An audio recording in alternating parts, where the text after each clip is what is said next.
halal bihalal ini adalah prestasi orang Nusantara membuat Islam jadi indah.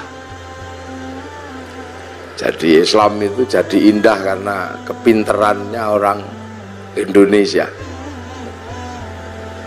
Puasa itu sebenarnya ya yang penting nggak makan dari sebelum subuh sampai maghrib, itu aja intinya, nggak makan, nggak minum, nggak jawil-jawil, intinya cuman itu. Tapi orang Indonesia jadi pintar, jadi indah, karena Indonesia ini mataharinya jarang dilihat tumbuhnya secara langsung karena terhalang oleh pohon. Maka di Indonesia muncul tradisi imsak gitu, karena mataharinya nggak kelihatan. Di Arab nggak ada begitu, karena Arab itu kalau matahari muncul langsung kelihatan. Di sini juga puasa itu jadi indah, karena puasa orang sini lebih berat dari orang Arab. Orang Arab kalau puasa keluar rumah lihat padang pasir, nggak ada orang pengen makan padang pasir. Tapi orang sini keluar rumah lihat jambu, lihat belimbing. Maka para kiainya daripada kamu nggak khusyuk kalau puasa, sebaiknya tidur aja. Maka kemudian setelah itu tidur, dikasih dalil naumuso imin ibadatun, tidurnya orang puasa itu ibadah. Nah, karena tidur terus akhirnya kiainya sepi, maka kiainya pergi ke pasar cari mercon. Akhirnya puasa di Indonesia muncul mercon dar-dor. Maka ndak usah heran kalau ada puasa kok merconnya banyak, itu khas Indonesia. Terus kalau malam ada sahur, bahkan sekarang ono sahur ora sahur sakarepmu ono. Nah, itu kehebatan orang Indonesia. Terus selesai puasa halal kayak gini nih, minta maaf. Di Arab sana nggak ada orang kenal tetangga. Nah, di sini bebeknya nelek di halaman tetangganya, maka saling memaafkan. Kerja di pasar biasalah, itu khas Indonesia. Kenapa? Karena puasa ini harus disyukuri. Berbahagialah orang yang berpuasa dan mau menjalankan puasa, karena puasa ini nggak main-main. Ibadah yang Allah bikin alasan itu puasa, karena puasa itu seperti penyiksaan. Nggak makan, nggak minum, nggak penyiksaan. Tapi Allah kasih alasan, puasa ini bukan kamu saja, tapi orang dulu juga tak suruh puasa. Kama kutiba 'alal ladzina min qablikum, seperti orang dulu. Jadi puasa ini bukan sampean aja yang disuruh, seluruh manusia dari zaman bahula itu disuruh puasa. Makanya puasa ini ibadah yang paling terkenal, karena puasa ini ibadah kuno, kurikulum lama. Ibarat sekolah, kurikulum yang nggak pernah hilang itu berhitung. Matematika itu nggak pernah hilang kurikulumnya. Puasa itu juga sama, kurikulum kehidupan yang nggak pernah dihilangkan oleh Allah. Semenjak zaman Nabi Adam sampai Nabi Muhammad. Nabi Adam itu puasa juga. Sehari di bulan tanggal 13, 14, 15 rembulan itu puasa. Terus 27, 28, 29 akhir bulan namanya puasa Ayyamus Sud. Kalau hari terang puasa Ayyamul Bid. Nabi Idris juga puasa, dikenal dengan puasa tanpa nyawa, bila roh. Makanan tidak ada nyawanya, tanpa ikan, nasi mutih nih cara orang sekarang. Nabi Dawud juga puasa, sehari iya sehari enggak. Nabi Musa sebelum naik gunung Tursina puasa. Nabi Ibrahim puasa. Nabi Isa diajari puasa. Nabi Muhammad juga masih diajari puasa Dan Nabi Muhammad dikatakan oleh Allah kama kutiba 'alal ladzina min qablikum, seperti orang dulu. Makanya puasa ini dikenal semua manusia, bahkan semua agama kenal puasa. Itu uniknya puasa. Dulu ada agama kuno, sekarang punah agama itu, namanya agama Zoroaster. Nabinya Zarathustra, ajarannya nihilisme. Kalau orang Jawa bilangnya suwung. Itu Tuhannya dua, Tuhan terang namanya Ahriman, Tuhan gelap namanya Ahura Mazda. Nah, dua Tuhan ini suka kelahi, usil. Tuhan terang penguasa matahari, Tuhan gelap penguasa rembulan. Kalau dua Tuhan ini kelahi, Tuhan terang kok kalah gerhana matahari. Orang Zoroaster puasa 3 bulan. Kalau Tuhan gelap kalah gerhana matahari, puasa 40 harian gitu. Puasa. Ini orang Zoroaster. Cuman agama Zoroaster itu punah, berganti menyembah api, yang akhirnya di dalam Al-Quran dikenal dengan Majus atau Majusi. Cuman agama Majusi ini punah juga karena raja terakhir Majusi namanya Rustum yang ada di Persia sana masuk Islam. Raja Rustum ini anaknya dinikahkan dengan anak Sayyidina Ali bin Abi Thalib, namanya Sayyidina Husain, lahir Sayyid Ali Zainal Abidin. Nah, karena masuk Islam kemudian orang Majusi tidak lagi menyembah api. Cuman orang Majusi kalau menyembah api, apinya ditaruh di bangunan tinggi panjang, itu namanya manaro. Sehingga kemudian setelah nyembah Allah, apinya dibuang, manaronya ditaruh di depan masjid. Akhirnya masjid orang-orang ex Majusi punya manaro. Begitu seluruh kaum muslimin lihat masjid orang Persia punya manaro, kok bagus, maka kemudian seluruh kaum muslimin berlomba-lomba bikin manaro di depan masjid, yang akhirnya sampai Surabaya jadi menoro. Di puasa.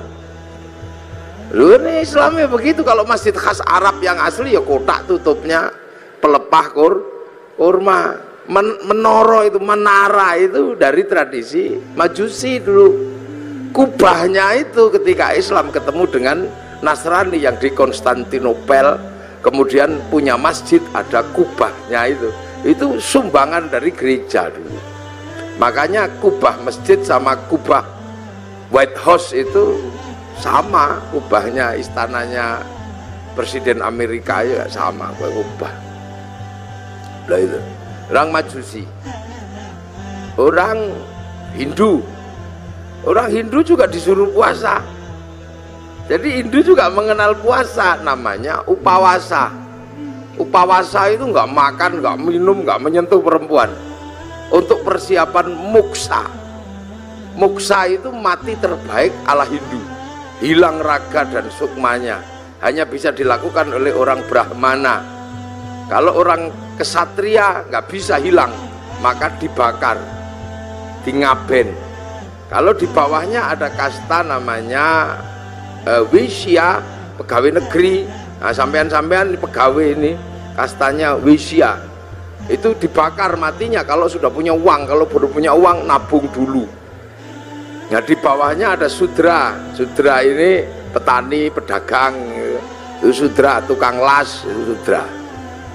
Nah, di bawahnya ada kasta namanya Paria, pengemis. Ini matinya nggak ada yang ngurus. Di bawahnya ada Kuca. Kuca ini tukang ngutil. Jadi hidupnya ngentit. Apa itu? Tukang motong bansos lah kalau ininya. Itu Kuca. Itu matinya juga nggak ada yang ngurus. Di bawahnya ada Meleka, maling. Kalau ketahuan lari. Tapi di bawahnya ada namanya Candala, maling kalau ketahuan berani. Nah, ini begal itu. Nah, ini nggak ada yang ngurus. Nah, makanya mati terbaik itu moksa. Supaya bisa moksa melakukan upawasa, nggak makan, nggak minum, nggak menyentuh perempuan. Nanti tubuhnya mengecil, kecil, lap, hilang, imaterial. Itu namanya moksa. Tapi waktu itu banyak yang gagal. Sudah mengecil, ingat istrinya, maka macet jadi jenglot atau Bathara Karang itu. Makanya kalau ada yang ketemu jenglot jangan dijual mahal, itu produk gagal mukso. Itu asalnya begitu. Makanya dulu terus orang-orang di sini mengambil ajaran yang lebih mudah, bukan menahan hawa nafsu tapi ngumbar hawa nafsu. Namanya ajaran Bhairawa Tantra. Itu upacaranya namanya pancamakara, laki perempuan utuh kabeh melakukan hubungan seks bebas sak mblengere. Sisane sekarang di Gunung Kemukus Boyolali. Terus minum arak sak mblengere itu. Perutnya biar kenyang, kasih makan makanan termasuk tumpeng. Nanti biar kalau sukmanya pergi, tubuhnya masih ada, namanya ngrogo sukma, kasih makan daging manusia, maka tukul sumanto. Akhirnya orang di sini mampu punya ilmu ngrogo sukma. Sukmane pergi diajak nyolong, namanya ngepet. Sukmanya pergi diajak mateni wong, namanya santet. Dijak mencintai perempuan, namanya pelet. Itu kuat sekali ajaran itu. Sehingga dengan ajaran Bhairawa melalui lautan Kertanegara sanggup menaklukkan Mongolia, menjadi negara terkuat di dunia, penakluk 2/3 dunia. Itu karena penganut Bhairawa. Itu Pelindo sekarang lah, pakai pelayaran. Itu makanya dulu terus paling berat itu Islam masuk ngadepi yang ini. Maka didatangkan ulama Persia namanya Sayyid Samsuddin Al-Baqir Al-Farsi, tapi lidah Jawa, lidah Honocoroko. Maka nyebut Sayyid Samsuddin Al-Baqir Al-Farsi meleset jadi Syekh Subakir gitu.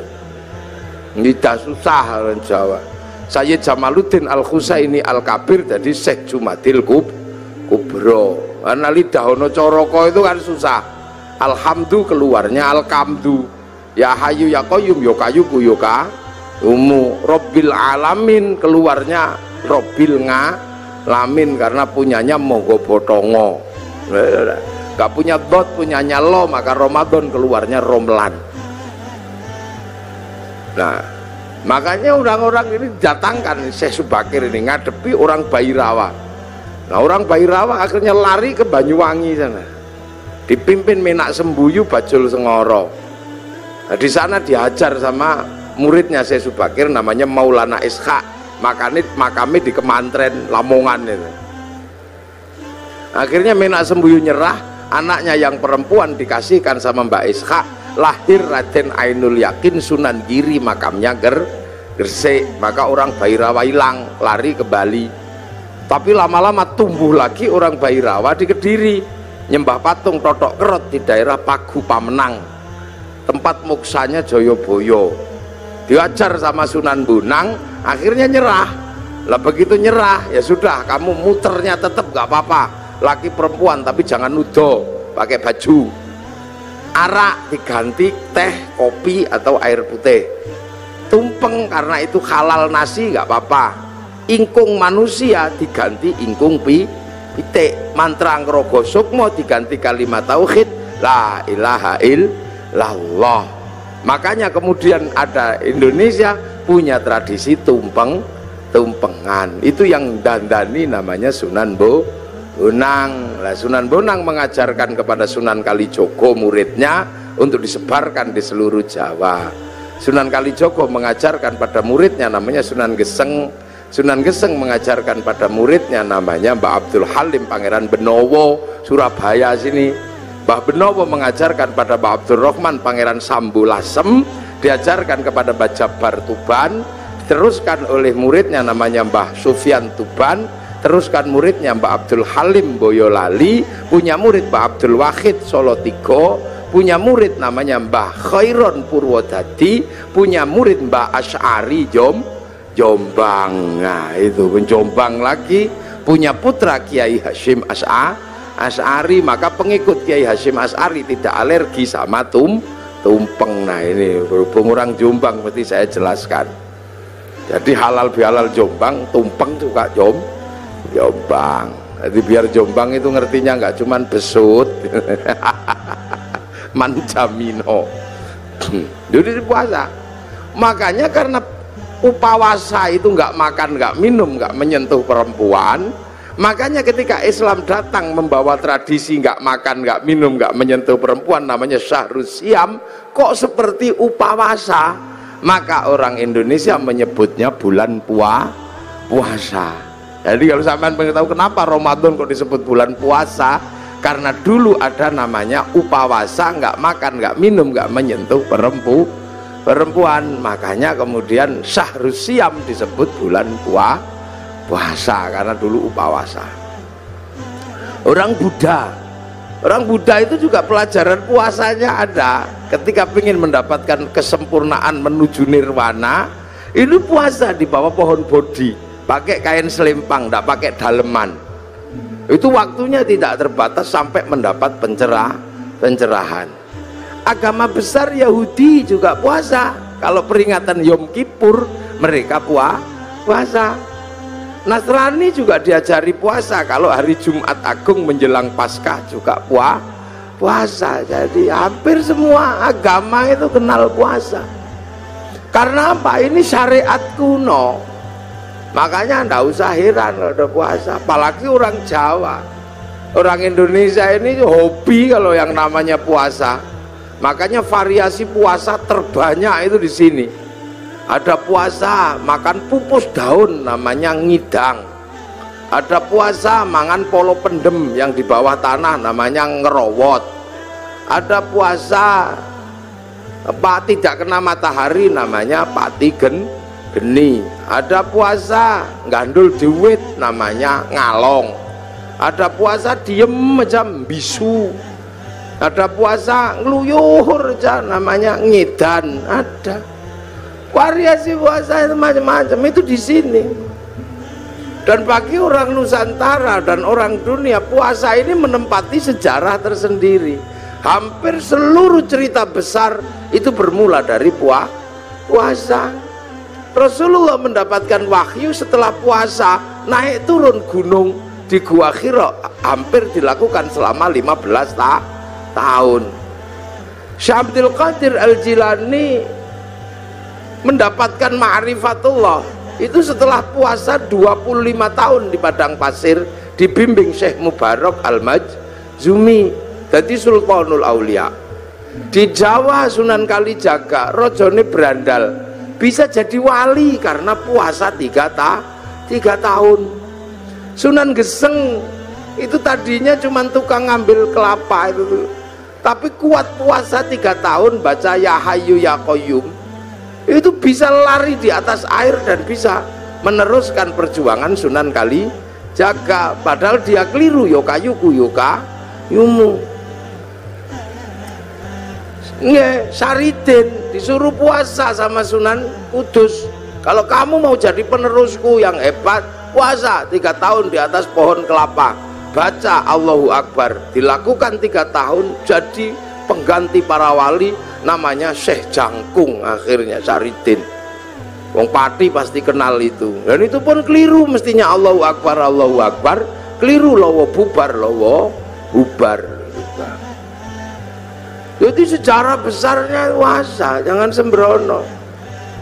Ki Gede Pemanahan penjenengan cerita sama Sunan Kalijogo, jeng Sunan, saya pengen juga jadi raja. Ki Penjawi dapat pati, Kang Mas Raden Fata pun untuk Demak, kabeh pun untuk niku Haryo Penangsang angsal Pajang, Kang Mas Joko Tingkir dapat Pajang, Haryo Penangsang dapat Jipang. Saya dapat daerah mana?